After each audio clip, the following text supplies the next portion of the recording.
Hello, Aquarius, Sun, Moon, Rising, and Venus signs. Kamusta kayo? Sana po ay nasa mabuti kayong kalagayan. Welcome back po sa Star Tarot. Kung bago kayo dito, welcome din kayo. Thank you sa inyong support. I truly appreciate it. God bless you all, Aquarius. We have cleaned it up. Ayan, Aquarius. It's time for you to declutter your life or declutter yourself. Maaari din naman na decluttering of your physical space ito, Aquarius. So, it could be on all areas of life ninyo dito, no? Na kailangan ninyong linisin, no? Maaaring balak talaga ninyo, may plano talaga kayong maglinis ngayon ng living space ninyo, or maaaring lilinisin din ninyo talaga yung mga isip ninyo, damdamin ninyo, you know, or yung buhay ninyo in general, no? Tatanggalin ninyo ang mga bagay, sitwasyon, or even tao na alam ninyong hindi naman na nagsuserve ng inyong best interest. So, maaaring may ganong sitwasyon dito ang iba sa inyo, Aquarius, which is really exciting, diba? Kaya tignan natin kung ano pa. We have imagined. Ayan. So, parang dito, parang pinupukaw na Divine Universe ang damdamin ninyo, no? Ano na nga ba, Aquarius, ang gusto ninyong mangyari sa buhay ninyo? Ano nga ba yung mga heart's desires ninyo? Ano nga ba ang inyong mga dreams, ang inyong mga goals, no?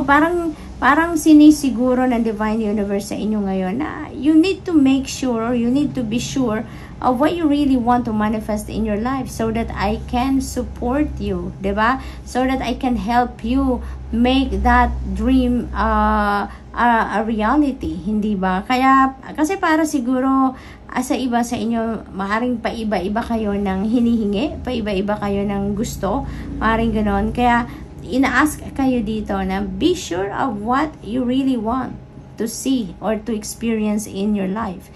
'Di ba? Para nang sa gayon makapag-send siya, no? Yung Divine Universe makapag-send sa iyo ng tulong kung papaano mo 'yan madadala sa inyong realidad, kung ano man yung dream ninyo or kung ano man yung minimithi ninyo sa buhay, 'di ba? We have peace. Ayan, maybe you are experiencing that peace sa ngayon. Maaring ito din yung hinahanap ninyo. Maaring you are seeking for peace, your inner sanctuary, yung ganon. So, it's either itong hinahanap ninyo or ito yung mai-experience na ninyo around this time. So, that's really good, diba? So, tignan natin kung ano pa ang ganap for Aquarius. We have renewal. Ayan. So, peace, renewal, cleanup, magkakamag-anak. Ano ang mensahe nito? You may need to find your inner sanctuary dito. Experience inner peace, no? And, with that, you will be able to feel renewed. Diba? Mas mararamdaman ninyo na may kapayapaan sa puso ninyo. Alam mo yun? May balanse, makakapag-concentrate ka, focus sa kung ano man ang mga bagay na kailangan ninyong pag-focusan, yung mga ganun ba, you'll be able to declutter your life, yourself then, no? Your mind, your energy field, your body, yung ganun. Kasi, yung pag-muni-muni ninyo, pag-reflection mode ninyo dito, you'll be able to figure out kung ano yung mga kailangan at hindi kailangan. At kung yung mga hindi kailangan na, you'll be able to remove that from yourself na sa ngayon, Aquarius. Kaya talagang parang meron ditong reflection mode na gagawin kayo. You're going to go deep within you and if you figure out ninyo dito or figure out ninyo dito kung ano yung mga kailangan at hindi kailangan, ano? So, what else? We have expansion. Napakagandang message ito para sa inyo. You are heading towards expansion, heading towards growing, expanding, thriving, diba? So, this could be in any areas of life. Maaring personal growth ito, no? Maaring ganon.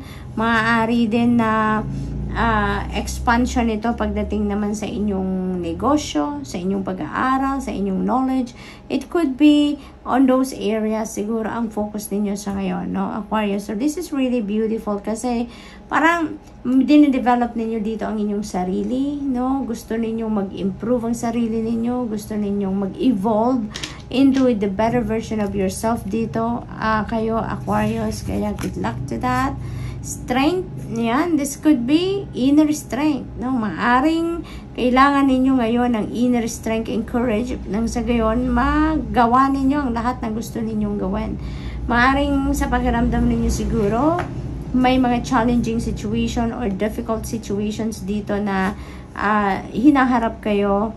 Maaring sa pakiramdam ninyo mahirap para sa inyo, pero kailangan nyo lang na i-activate yung inner strength ninyo. Innate naman yan sa atin, nandyan yan sa atin.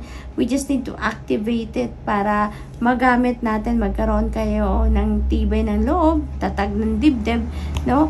At saka with that, you know, kapag pinaandar ninyo to, pag pinagana ninyo ang inyong lakas ng loob, there's nothing, no, or no one, 'di ba, can get in your way. Lalo-lalo na dito sa plano ninyong pag-expand. You know, maaring ito yung kailangan ninyo talaga ng lakas ng loob dyan. Kasi maybe may challenging situation dito kayo na kinakaharap or haharapin. Kasi 'di ba, kapag paakyat tayo sa success, meron at merong humps and bumps na pagdadaanan tayo. Kaya maaring ganun ang sitwasyon dyan. That's why you're being advised here to activate your inner strength because kayang-kaya ninyong lampasan yan, no? Kayang-kaya ninyong i-manage kung ano man ang mga difficult situations na maaari ninyong ma-encounter dyan, okay? So, we have the star energy. Napakaganda. This is healing. This is about new hope, new optimism, new path na magbubukas para sa inyo dito. This is really, really beautiful.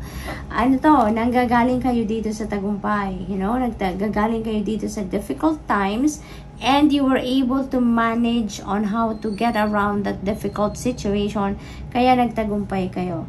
And with that, bibigyan kayo dito ng divine universe ng bagong pag-asa at bagong buhay. You are heading towards a new path dito, Aquarius. Merong bagong opportunity and possibility dito na magbubukas para sa inyo. At yan ang inihahain sa inyo ng divine universe. After these difficult situations na na-survive dinyo, parang ito yung premyo sa inyo. Bibigyan kayo ng pagkakataon dito to live a new life, to thread a new path dito, and you will be supported. No, kung ano kailangan ninyo dyan, you will be supported by the divine. This is also about wish fulfillment, no? Kaya maaring meron kayong ditong wish na magka-come to fruition din sa ngayon. You are getting what you want dito. Kaya this is also going to bring forth joy and happiness sa puso ninyo. So, we have Page of Cups. Ayan. Speaking of puso, speaking of saya, joy and happiness, ito din ang mararamdaman ninyo dyan. Because Page of Cups is parang isang magandang balita, no? Or wonderful news ang parating sa inyo dito that is going to excite you, that is going to make you happy, excited, yung ganon, ano? You'll be feeling joyful dito, you know, Aquarius, sa Page of Cups energy. Maaring may mga opportunities dito na parating sa inyo, kaya yun ang magpapa-excite din sa inyo. There could also be mga pagtitipon, social gatherings, no, na maaring maimbitahan kayo, kaya there is an extra excitement dyan because maybe this is the time na magkikita-kita kayo ng mga kaibigan at kamag-anak na matagal nang hindi ninyo nakasama or nakita. We have Ace of Cups, beautiful energy, beautiful energy. Talagang punong-puno kayo ng blessing sa ngayon, Aquarius. Kasi si Ace of Cups, this is a huge blessing na parating sa inyo. Kasi hindi lang ito sa isang parte ng buhay ninyo na blessing na parating, but it could be in different areas of life. Ano to? Overflowing of blessings. Kung nakikita ninyo ang cup, diba? Lagpas-lagpas sa kanya yung water. Nag-overflow ang water. Kaya, overflowing of blessings din na maaaring dumating sa inyo dito. And definitely, you will be able to feel that overflow.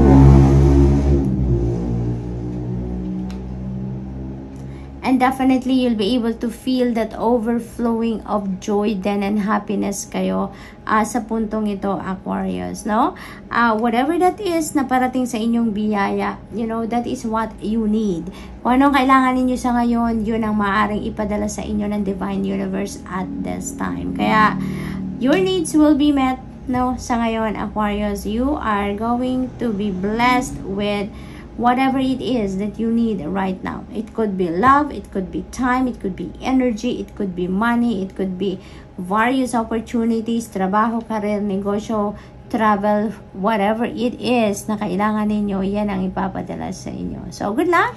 That's all I have for you for today. Thank you for watching. Love and light. Namaste.